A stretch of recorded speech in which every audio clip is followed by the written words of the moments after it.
Welcome to my channel top lines defence info. मैं आपका दोस्त अविनाश लाया हूं टॉप लाइन्स डिफेंस अपडेट। तो चलिए शुरू करते हैं। 14 फरवरी 2019 एक ऐसा काला दिन जो कई भारतीय आज भी भूले नहीं होंगे। 14 फरवरी के दिन पाकिस्तान बेस्ड जैसे मोहम्मद के एक आतंकवादी ने आरडीएक्स से भरे एक वाहन को सीआरपीएफ के सिक्योरिटी पर्सनल से भरे कॉन्वॉय को पुलवामा डिस्ट्रिक्ट के पास बम से उड़ा दिया था। नतीजन इस धमाके में 46 सीआरपीएफ के बहादुर जवानों को अपनी जान गंवानी पड़ी। ये एक बड़ा झटका था इंडिया की इंटरनल सिक्योरिटी को। तो इंडिया ने भी पाकिस्तान की इस हरकत का जवाब देने का दिन चुना 26 फरवरी 2019 को, जब इंडियन एयरफोर्स के कुछ मिराज फाइटर जेट ने बड़ी चालाकी से पाकिस्तान के एयरफोर्स को बेवकूफ बनाते हुए पाकिस्तान के अंदर स्थित आतंकवादियों के एक हेडक्वार्टर को अपने स्पाइस बम का यूज करके नष्ट कर दिया और बिना किसी डैमेज के इंडियन एयर स्पेस में वापस भी आ गए। इंडिया का मैसेज क्लियर था कि अब वो पाकिस्तान द्वारा चलाए जा रहे आतंक को हर हाल में खत्म करके रहेंगे। हमेशा अपने पापा भर वाले परमाणु बम की धमकी देने वाले पाकिस्तान को ये बिल्कुल भी उम्मीद नहीं कि इंडिया अपनी एयरफोर्स का यूज करके पाकिस्तान के मुंह पे एक ऐसा तमाचा मारेगा। इंडिया द्वारा की गई इस कार्रवाई को कई देशों द्वारा समर्थन मिलने पे पाकिस्तान को अपना चेहरा बचा पाना मुश्किल पड़ रहा था और साथ ही साथ पाकिस्तान को अपनी जनता को भी जवाब देना था। और इसी वजह से पाकिस्तानी गवर्नमेंट ने वह गलती करी जिसकी कीमत उनकी इकोनॉमी आज भी चुका रही है। इंडियन फाइटर जेट के टेरर बॉम्बिंग के एक दिन बाद ही 27 फरवरी को पाकिस्तान ने भी अपने कई फाइटर जेट को इंडिया के कुछ स्ट्रेटेजिक इंस्टॉलेशन को बर्बाद करने के लिए अपनी एयरफोर्स का यूज किया। 27 फरवरी को पाकिस्तान ने प्लानिंग के जरिए अपने F-16, JF-17 और मिराज थर्ड जैसे फाइटर जेट को एक योजना के तहत इंडियन स्पेस में एंटर करवाया, जिसमें F-16 जेट का प्राइमरी टारगेट दो ऐसे Su-30 MKI फाइटर जेट थे जो एक इंपॉर्टेंट एसेट्स को डिफेंस कर रहे थे। पाकिस्तानी एयरफोर्स का मानना था कि अगर इन दो में से एक भी Su-30 MKI जेट को मार गिराते हैं तो इंडियन एयरफोर्स का प्राइमरी फाइटर जेट होने के कारण इंडियन एयरफोर्स का मोरल डाउन हो जाएगा और पाकिस्तानी एयरफोर्स अपनी जनता को भी खुश कर देगी और इसी के जरिए वे अपनी नाकामी भी छिपा देंगे जो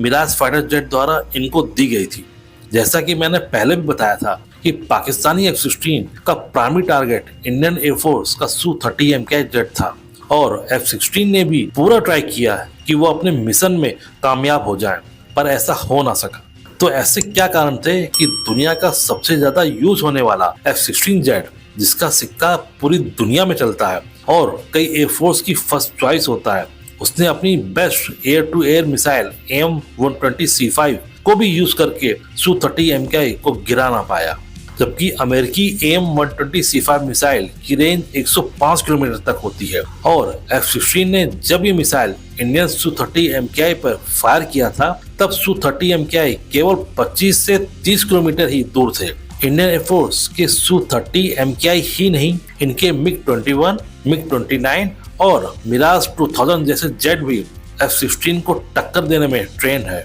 और ये ट्रेनिंग कई सालों से कर रहे थे। इंटरनल रिपोर्ट के अनुसार इंडियन एयरफोर्स को ये मालूम था कि कभी भविष्य में अगर इंडियन एयरफोर्स और पाकिस्तानी एयरफोर्स का आमना सामना होगा तब इंडियन फाइटर जेट का मुकाबला पाकिस्तान के F-16 से जरूर होगा और इसीलिए इंडियन एयरफोर्स कई ऐसे एयरफोर्स के साथ युद्धाभ्यास करती आई थी जिनके पास F-16 फाइटर जेट थे, जैसे सिंगापुर एयरफोर्स जो कि हर साल अपने F-16 जेट को लेके इंडिया के साथ प्रैक्टिस करने आती रहती है, जिसके कारण इंडियन पायलट को F-16 जेट के साथ प्रैक्टिस करके F-16 का वैल्यूएबल डेटा को एनालिसिस करने का मौका मिल जाता है। इसके अलावा F-16 के क्या शॉर्टकमिंग है और उन शॉर्टकमिंग का कैसे फायदा उठाया जा सकता है और इनके खिलाफ क्या टैक्टिक्स यूज की जा सकती है। और इसका सबसे बड़ा एग्जांपल पाकिस्तानी एयरफोर्स के F-16 और इंडियन MiG-20 के बीच हुए डॉग फाइट था, जिसमें इंडियन पायलट अभिनंदन ने अपने पुराने MiG-21 से पाकिस्तान के अंदर तक जाके इनका एक F-16 को मार गिराया था, जिसका आज तक पाकिस्तानी एयरफोर्स ने एक्नॉलेज नहीं किया। इंडियन एयरफोर्स इसके अलावा इजरायली एयरफोर्स के साथ भी टाइम टू टाइम पे उनके F-16 के साथ प्रैक्टिस करती आई है। इजरायली एयरफोर्स तो इंडियन पायलट को अपने F-16 पर भी फ्लाई करा चुके हैं, जिसके कारण इंडियन पायलट को F-16 के अंदर की हर एक टेक्नोलॉजी की कैपेबिलिटी का भी अंदाजा हो चुका है। और यही कारण है कि पाकिस्तानी F-16 द्वारा फायर की गई 5 से 6 M120C5 मिसाइल, जो कि काफी शॉर्ट रेंज से फायर करने के बावजूद इंडियन Su-30 MKI के आगे फेल हो गई, क्योंकि उस समय दोनों Su-30 MKI डिफेंसिव रोल पे थे और 16,000 फीट के अल्टीट्यूड पे कॉम्बैट एयर पेट्रोल कर रहे थे, जबकि पाकिस्तानी F-16 30,000 फीट से ज्यादा की ऊंचाई पे थे, जिसमें क्लियरली F-16 अच्छी पोजीशन पे थे।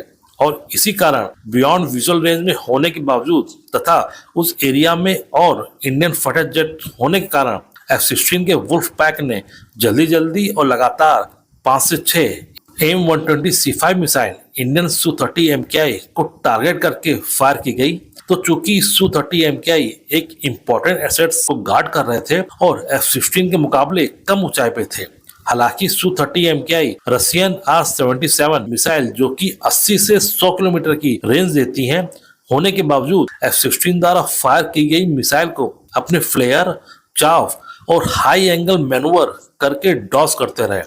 क्योंकि वे जानते थे कि कम ऊंचाई से फायर करने पे R-77 मिसाइल ज्यादा तथा ऊंचाई पे उड़ रहे F-16 तक नहीं पहुंच पाएगी। और इसीलिए वे केवल अपने गेन किए गए एक्सपीरियंस का यूज करते हुए सारे M120C5 मिसाइल को चकमा देते हुए वापस अपने एयरबेस पे आ गए। Su-30 MKI पायलट ने अपने ट्रू पोटेंशियल का यूज करके न केवल गार्ड किए जा रहे उस इम्पोर्टेंट एसेट्स को बचाया, बल्कि खुद के Su-30 MKI जेट को भी बिना कोई नुकसान उठाए वापस एयरबेस पे लाके पाकिस्तानी एयरफोर्स के मिशन को फेल कर दिया।